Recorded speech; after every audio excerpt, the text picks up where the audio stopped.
ब्रेकनंतर आपण जाणून घेऊयात इतरही ठिकाणचं अपडेट। रायगडमध्ये नेमकी काय परिस्थिती बघा। रायगड जिल्ह्यातील रोह्याला वादळाचा फटका बसलाय। अनेक ठिकाणी घरांवरचे पत्रे उडालेत, अनेक ठिकाणी झाडं कोसळल्याच्या घटना देखील घडल्याचं कळतंय आणि त्याचीच ही दृश्य। जोरदार वारं वाहत आहे आता एक क्षणाला आणि पाऊस देखील कोसळतोय आणि त्यामुळे रोह्यामध्ये ठिकठिकाणी रायगडमधल्या रोह्यामध्ये ठिकठिकाणी नुकसान झाल्याचं कळतंय। त्यापूर्वीची ही दृश्य लाट आपण बघू शकतो। लाटा किती मोठ्या प्रमाणात उसळत आहेत, वारा देखील तिथे वाहत आहे। तिथे असणाऱ्या ब्रिज पर्यंत म्हणजे ब्रिजच्या खालच्या भागापर्यंत अक्षरशः या लाटा उसळताना आपल्याला बघायला मिळतात। आणि त्याचबरोबर वाऱ्याचा वेग इतका आहे म्हणजे साधारण 120 किलोमीटर प्रति तास हा वाऱ्याचा वेग असल्याचं कळत आहे आणि त्यामुळे बऱ्याच ठिकाणी घरांवरचे पत्रे उडून गेलेत। कौलारू घरं आपल्याला दिसतात, भले ती पक्की आहेत पण या वाराच्या वेगामध्ये जिथे कच्च्या पद्धतीने जर पत्र्याचं शेड कोणी उभं केलं असेल तर ते देखील उडून गेलेलं आहे। कोकणात तर काही ठिकाणी जिथे शेतकऱ्यांनी बटाटा पिकाची जर साठवणूक केलेली होती बघा, आपण बघू शकतो घरांवरचे पत्रे कसे उडून गेलेले आहेत। ज्या ठिकाणी पिकांची किंवा काही धान्याची साठवणूक केली असेल तर त्या ठिकाणी असणाऱ्या तात्पुरत्या पत्र्याचं शेड देखील कोलमडून गेलेलं आहे, कोसळलं आहे। अशा देखील घटना कोकणात ठिकठिकाणी घडल्यात आणि आता हे रायगडचं दृश्य आपल्याला बघायला मिळतंय, ज्यावरनं या चक्रीवादळाची तीव्रता, या चक्रीवादळामुळे निर्माण झालेली वारी आणि त्यामुळे उसळणाऱ्या लाटा किती जोरदार आहेत हे आपल्याला यामधनं बघायला मिळतंय। आता हे जे वादळ आहे, हे जसं आपल्याला कळतंय, हे वादळ आता पनवेलच्या दिशेने जाते, पनवेलवरनं ते पुढे कर्जतच्या दिशेने जाऊ शकतो असा एक अंदाज व्यक्त केला जातोय। पण याच्या परिघामध्ये जे समुद्र किनारे आले त्या समुद्राच्या किनारी असणारे कोळीवाडे असतील किंवा घरं असतील, छोटी छोटी गावं असतील, त्यांना थोड्याफार प्रमाणात म्हणजे अजून निश्चित अशी माहिती येऊ शकली नाही आहे पण काही ठिकाणी घरांवरचे पत्रे उडून गेलेले आहेत, काही ठिकाणी झाडं पडलेली आहेत। ती झाडं जी ती वाहनांवरती पडलीत त्यामुळे त्या वाहनांचं देखील नुकसान झालेलं आहे। जिथे अधिक धोका असू शकतो तिथल्या वस्त्यांमधल्या लोकांना तात्पुरत्या स्वरूपात का होईना शाळेमध्ये असेल महापालिकेच्या किंवा नगरपालिकेच्या तिथे हलवण्यात आलं आहे। निवाऱ्याची सोय त्यांच्यासाठी करण्यात आलेली आहे आणि ह्या जोपर्यंत ही परिस्थिती निवळत नाही त्या दृष्टीने आता ही सगळी काळजी घेतली जाते। NDRF SDRFची पथकं जी आहेत या समुद्रकिनारी तैनात करण्यात आली। जर काही आपत्ती ओढावली, कुठे घरं कोसळली, लोकं अडकली तर खबरदारीचा उपाय म्हणून ही सगळी पथकं तिथे काम करतात। पण आता पाऊस आहे, वारे वाहत आहेत, त्यामुळे शक्यतो घराच्या बाहेर पडू नका। आपण जर कुठे प्रवास करत असाल मार्गावरनं बघा, व्हिजिबिलिटी म्हणजे दृश्यात्मकता, वाहन चालवत असताना आपल्याला पुढचा मार्ग जो आहे तो स्पष्टपणे दिसायला हवा, पण तशी परिस्थिती फार काही दिसून येत नाही आहे। आणि या रस्त्यावरती आपल्याला ठिकठिकाणी होर्डिंग असतील, होर्डिंगचे काही भाग असतील ते उडून म्हणजे वाऱ्याचा वेग इतका आहे की ते होर्डिंगचे पत्रे उडून रस्त्यावरती आल्याचं बघायला मिळतंय। त्यामुळे अशा प्रकारे रस्त्यांवरनं प्रवास करणं हे धोकेदायक आहे, हे देखील आपल्याला समजून घ्यावं। म्हणजे आता ही जी दृश्य आहेत, ही दृश्य जी आहेत ती मुंबई पुणे या महामार्गावरची आहेत आणि या मार्गावरती आता सध्याला जर आपण प्रवास करताय तर लक्षात घ्या आणि हे समजून घ्या की या मार्गावरती ठिकठिकाणी पत्रे उडून पडलेत किंवा काही बॅरिकेड्स असतील ते उडून पडलेले आहेत। ते अडथळे तुम्हाला ड्रायव्हिंग करत असताना ठरू शकतात, त्यामुळे हे अडथळे लक्षात घेऊन आपण वाहनं चालवा आणि पुढचं काही दिसत नाही आहे एवढा पाऊस या ठिकाणी कोसळतोय, म्हणून शक्यता आहे अपघात होऊ शकतो। म्हणून जिथे आहात तिथे थांबून जा किंवा जर आपण घरी आहात तर पुढच्या प्रवासाला आज तरी बाहेर पडू नका असंच आपल्याला सांगणं आहे। कारण घरी राहा, सुरक्षित राहा, हे या वातावरणामुळेच सांगण्याची वेळ आलेली आहे। कारण अशा सगळ्या वातावरणात या जोरदार पावसामुळे काही घडू शकतं। आणि पुन्हा एकदा रायगडमधली ही दृश्य आपल्याला बघायला मिळतात। या रायगडच्या दृश्यांमध्ये म्हणजे रोह्यातली दृश्य आहेत, लाटा कशा पद्धतीने उसळत आहेत, म्हणजे वारं किती आहे बघा, यावरनं असा एक अंदाज येतोय। वारं, पाऊस, झाडं ठिकठिकाणी पडलेली, जुनी झाडं म्हणजे अक्षरशः 40-45 वर्षापूर्वीची जी झाडं आहेत ती झाडं देखील काही ठिकाणी उन्मळून पडल्याचं कळतं आहे। आणि काही नागरिकांनी आम्हाला त्यांच्याकडचे व्हिडिओज पाठवलेले आहेत, जी व्हिडिओ आता हे स्टेशनवरचं दृश्य आहे। स्टेशनमध्ये प्लॅटफॉर्मवरती कशा प्रकारे वारं वाहत आहे बघा, पावसाचा वेग काय हे लक्षात येतो आपल्याला। आता ह्या सगळ्या परिस्थितीमुळेच काही श्रमिक ट्रेनच्या वेळा ज्या आहेत त्या बदलण्यात आल्या, त्या वेळेत बदल करण्यात आलेला आहे। कारण ट्रेनला देखील या पावसामुळे मोठा धोका पोहोचू शकतो, कारण वारं देखील जोरदार आहे त्यामुळे खबरदारीचा उपाय म्हणून या श्रमिक ट्रेनच्या वेळांमध्ये बदल करण्यात आलेला आहे। एका रेल्वे स्टेशनचं, रेल्वे प्लॅटफॉर्मचं हे दृश्य आहे। ज्यामध्ये पाऊस किती जोरदार आहे, वारं किती वेगाने वाहतंय हे आपल्याला समजून येतं. यानंतर वेळ झाली का ब्रेकची. ब्रेकनंतर पुन्हा एकदा आपण या निसर्ग चक्रीवादळाबद्दलचं अपडेट जाणून घेतोय, कारण हे चक्रीवादळ आता पनवेलच्या दिशेने जात आहे असं आपल्याला कळतंय. काही तासांमध्ये तिथून ते जाईल आणि पुढे ते कर्जतच्या दिशेने जाऊ शकतं असा एक अंदाज आहे. घेऊयात अपडेट घेत राहणार आहोत. घेऊयात एक ब्रेक. पहा फक्त न्यूज 18 लोकमत.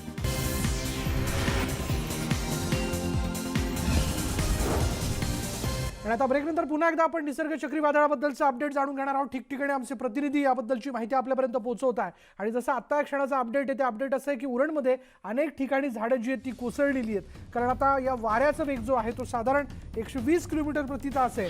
आणि या चक्रीवादळाच्या परिघात जे जे समुद्रकिनारे येत आहेत त्या ठिकाणाहून हे चक्रीवादळ आता जात आहे.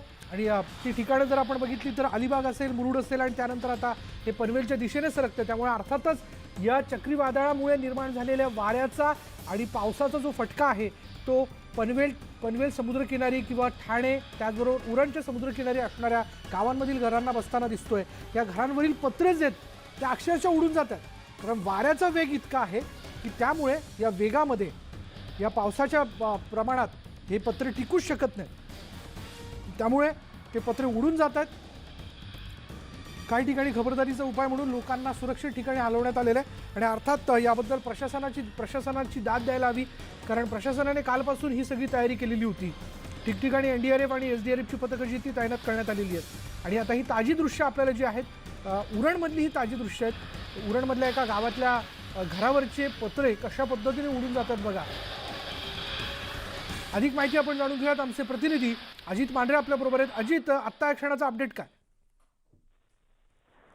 विशाल, आपण जर पाहिलं तर हे दोन दृश्य आहेत. एक आहे उरणमधल्या मराठी शाळा जी आहे वैष्णवी हॉटेल जवळील, तिथलं एक दृश्य आहे. आणि दुसरं आहे बेलापूर CBD सेक्टर 4 मधील.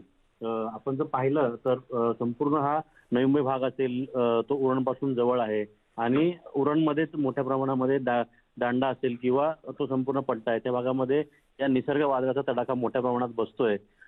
संपूर्ण या भागांमध्ये वादळाचं वातावरण आहे, जोरात वारा आहे, पाऊस पडतो आहे. अशा परिस्थितीमध्ये जर आपण बेलापूर CBD जे आहे तिथलं सेक्टर 4 मधलं मंदिराच्या बाजूचं दृश्य जर पाहिलं तर तिथे जे झाड आहे ते एका इमारतीमधलं झाड आहे. आणि तिथे मोठा जोरात जो वारा लागतो, त्या वाऱ्यामुळे या झाडाची जी मुळं आहे ती उन्मळून पडली आणि त्यामुळे संपूर्ण झाड जे आहे ते त्या ठिकाणी सोसायटीमध्ये पडलेलं आहे. तर दुसरं दृश्य जे आहे ते उरण मराठी शाळेमधलं आहे. जवळ जे वैष्णवी हॉटेल आहे या रस्त्यावरील ही मराठी शाळा आहे. त्या मराठी शाळेवरती हे छप्पर टाकले होते पत्र्याचे, पावसापासून वाचण्याकरता, त्याच पद्धतीनं उन्हापासून वाचण्याकरता म्हणून हे छप्पर टाकण्यात आले होते. पण या छप्परचे जर आपण पाहिलं तर ते जे वरचे छप्पर आहेत ते देखील उडून गेलेलं आहे. तर यावरूनच आपलं लक्षात येतं की नेमकं इथे वाराचा वेग किती असेल किंवा कशा पद्धतीनं इथं वारा जोरदार येतोय. लोक देखील आपल्या घरात आहेत, पण ज्या पद्धतीनं हे संपूर्ण निसर्ग वादळ जे आहे ते उरण, अलिबाग, त्याच पद्धतीनं संपूर्ण रायगड जिल्हा असेल आणि इथं नवी मुंबई या भागामध्ये असेल तर जोरदार वाऱ्यासह इथं हे वादळ आहे ते धडकलेलं आहे. धन्यवाद अजित या सगळ्या माहितीबद्दल. ही दृश्य जी आपल्याला बघायला मिळत आहेत ती उरणमधल्या एका शाळेची दृश्य आहेत, शाळेच्या इमारतीची दृश्य आहेत. आणि या शाळेच्या इमारतीवरती असणारे पत्रे जे ते देखील या वाऱ्यामुळे उडून गेलेले आहेत. वाऱ्याचा वेग इतका आहे, टिकाव धरू शकत नाही आहेत हे पत्रे या सगळ्या वाऱ्यामध्ये. आणि त्यामुळेच या ठिकाणाहून हे पत्र ही मलबार हिलमधले दृश्य आहे. बऱ्याचशा इमारतींवरती काही ते गच्चीची ठिकाणं जर आपण बघितली, इमारतींची गच्ची, त्यावरती तात्पुरत्या स्वरूपात बांबूचं एक शेड उभारण्यात आलेलं आहे. आणि बांबूचं हे शेड कितीही तिथे घट्ट बांधून ठेवण्यात आलेलं असलं तरी ते देखील त्या ठिकाणी आपल्याला उडून जातंय की काय असं आपल्याला वाटतंय, कारण ते तिथून निघून गेलेलं आहे. अशी सगळी परिस्थिती निर्माण झालेली आहे. मलबार हिलमधली ही दृश्य आणि तिथला वाऱ्याचा वेग आपल्याला या दृश्यांवरनं लक्षात येतोय.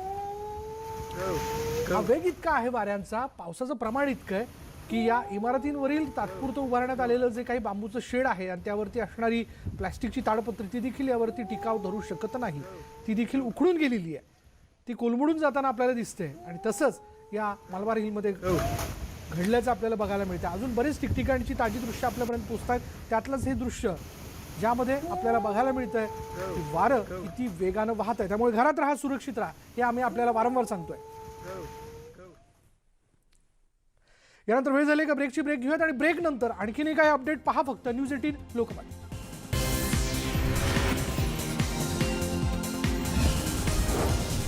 आता ब्रेक नंतर आपण जाणून घेणार आहोत नवी मुंबईतला अपडेट असं आहे की मुंबई पुणे एक्सप्रेस वेवर मोठ्या प्रमाणात झाडं उन्मळून पडली आहेत. अनेक होर्डिंग ज्या आहेत, नामफलक, ती उन्मळून पडलेली आहेत. पहिल्याच मुसळधार पावसामुळे गाड्या स्लिप होत आहेत आणि सर्व गाड्या धीम्या गतीनं धावत आहेत. अवजड वाहनं पोलिसांनी रोखून धरली आहेत, पण तरी आपल्याला सगळ्यांना एक कळकळीची या ठिकाणी विनंती म्हणा किंवा सूचना ही की आपण कृपया घराच्या बाहेर पडू नका. जर आपण पुण्याच्या दिशेने जात आहेत किंवा इवन आपण आपल्या कॉलनीतनंच कुठून तरी जर प्रवास करणार असाल, या महामार्गावरनं जर जाणार असाल, तर कृपया जाऊ नका. कारण पावसाचा वेग खूप जास्त आहे, व्हिजिबिलिटी नाही आहे, म्हणजे अर्थात दृश्यात्मकता नाही आहे. कारण ड्रायव्हिंग करत असताना आपल्याला पुढचं हे स्पष्टपणे दिसलं पाहिजे, तसं नाही दिसत आहे. आणि त्याचबरोबर वाहनं जी आहेत ती स्लिप होत आहेत. जर आपण ब्रेक माराल तर वाहनं एका ठराविक वेगामध्ये त्या ठिकाणी स्लिप होऊ शकतात आणि अपघात होऊ शकतो. आणि रस्त्यात जर आपण पाहिलं ठिकठिकाणी हे जे पडलेलं आहे ते आहेत या हायवेच्या बाजूला लावल्या गेलेले होर्डिंग्स. त्याचे पत्रे जे आहेत ते वाऱ्यामुळं अक्षरशः निघालेत आणि रस्त्यावरती जाऊन पडलेत. आणि आता वेळ झाली का ब्रेकची ब्रेक घेऊयात. पहा फक्त न्यूज 18 लोकमत.